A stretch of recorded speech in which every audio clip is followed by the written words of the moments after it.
Hello everyone and welcome back to a video. In this tutorial we're going to be introducing you to Sparklines.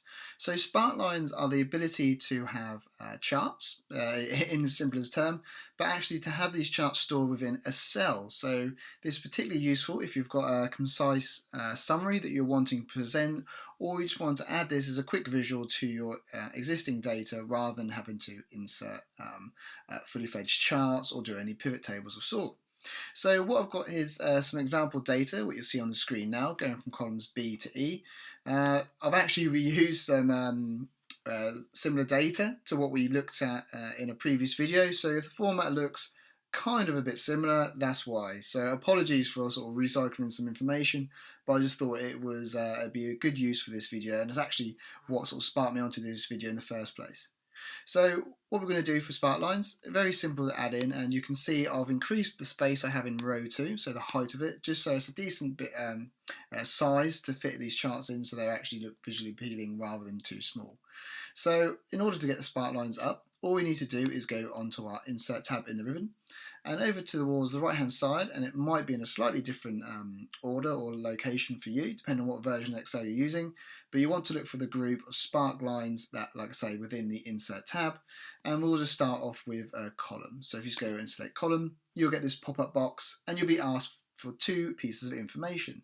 So the first one is the data range, so the range obviously what contains all the data.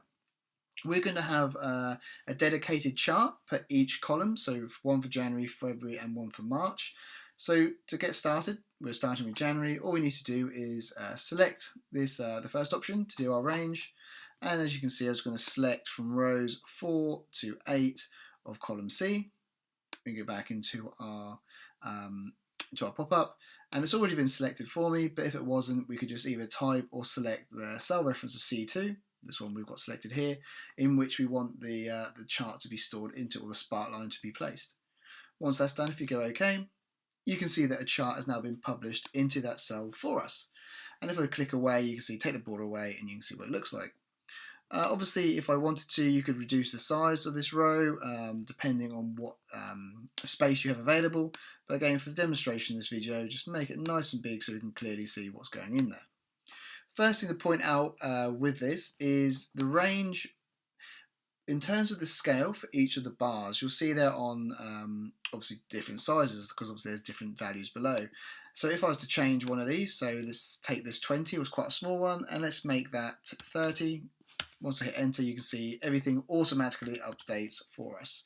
So there's not much we actually need to do there. One thing's worth noticing is in terms of these Sparklines, you'll see there's a couple of very small ones, so like this very first one and this fourth one here. So they look very small, but actually they're the same value of 25.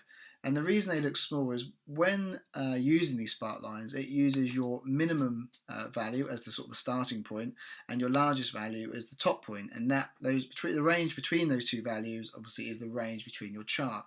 So sometimes that can be a bit misleading, but it's just something that you want to factor in. It's particularly useful once you get into trending information because obviously it clearly defines and shows you the trend.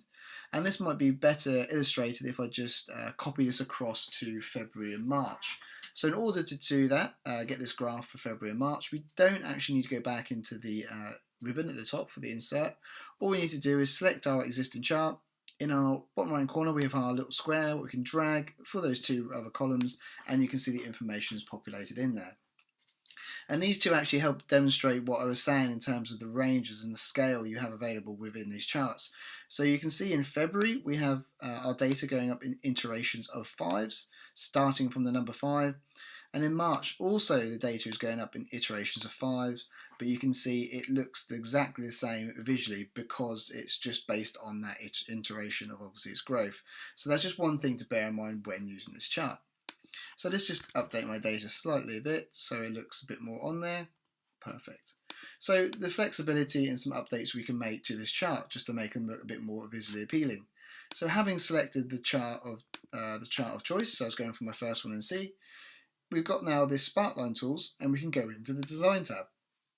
So from in here we have a few options available to us. So the first one we're here, this big one in the middle, we can choose the colour scheme. So if we didn't like the initial colours, we could change to a yellow, we've got grey, and many other variations. Obviously you can see all sorts of options available to us. What I'm just going to do is just delete these last two because it's a bit confusing on the screen. So if you want to get rid of a sparkline, you just have to remember that you can't just do your delete button. You have to select and then use this clear option that is available under the sparkline tool. So if I just go in here to clear and go clear, select the sparklines, you can see it gets rid of those two. So going back into this one and have a look at the options we have for formatting. So we've looked at the different colours what we can have available to us in this centerpiece here. And then you'll get notice these selection points that we have. So this is allowing us to call out various aspects within our chart.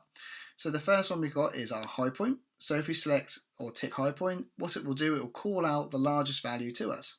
So we can see at the moment 50 is in Manchester, so the last column. If I was to change Edinburgh to 50, obviously because they're the same values, it's going to identify both of those as the highest point and therefore colour them. But obviously change that to 45, you can see how that high point is now changed to a different column within our graph. So let's go back into that. So that's our high point. And if we want to change the colour that has tagged our high point, all we need to do is go into this marker colour option here, into high point, and then we can select a more desirable colour that we wish. And that one's horrible, I don't know why I picked that. But let's go into maybe a red. So you can see that's how you can change that. Other options are available, so other than high point, we've also got low point. So again, we can go into our marker color and change that. As you can see, our low point is very low. You can barely even see that on the page there, but obviously that's just to show that you can highlight that as well. We also have the option for negative points, so highlight a negative point. We don't have any at the moment, but if I was to create one and maybe make this -10, you can see how the axis has slightly changed, so we can now show this negative value. So again, having now got the -1 or negative values ticked, you can see where it's got a different color, and like so we can obviously change that through the marker color. And lastly, we've got first point and last point. So again, we can use that by changing the in the marker. So we've got last point and first point here. We can just change the colors for those as well, just so it gives us a better visual representation of that information. Other than bar chart, we obviously have a couple of other options to us as well. So we could do a line chart, and to get that change, all I've had to do is, again, within our design tab, over the left hand side, we previously had the column option selected. This time all you need to do is select the line, and you can see that it's just going to update that for us as it's done. And because we've got the first and last point ticked, you can see it's put those little dots on the start and end, just so you can see those positions. But if I was to take them off, obviously they will be removed. The third and final chart option we have is the win and loss. So that's just achieved by selecting this button here, the win/loss. And this is just a binary option. So all it's going to show us is if it's a positive number, it's going to give the +1. So that's why everything, all positive numbers are the same. And if it's a negative, it's just going to show -1, as you can see with the -10 we have there. And alternatively, if you had a 0 value, it's going to be a 0. So you're therefore going to have no value demonstrated there. Let's put that back to 10. And then let's go back into our design. And then we can go obviously back into column, and you can see that information there. And as mentioned before, if you need to copy that across to any other columns, all you need to do is click and drag, and that will be updated for you. One thing, as often data can increase, and we might have more rows of information that we wish to include into these charts. So let's say we've got some further information, maybe we've got a 70 and maybe a 65 here. As you can see, by default, they're not being included into our data. So all we need to do is, if I just go into our chart we've got here in column C, go into design, and right at the very left hand corner we've got enter data. Just do edit single sparkline data or edit group data. So we can see that I've gone into the group data and it's highlighted all of these 3 charts, so from C to E. And that's represented in here. So we can see location of the charts is columns C to E. And obviously our data range is C4 to E4 because it's currently going from, let's say, row 4 in column C all the way through to row 8 of column E. In order to now update this to factor in our new data, all we need to do is just update this just to show the additional couple of rows in there, and do enter, OK. And it's because it's got different values. So what's probably the best thing to do is, if you ever want to update, rather than going to group, if you go into edit single Sparkline data, and now we can just select our data that we require, obviously a few more in there, those rows, go OK, and you can see that's now updated for us.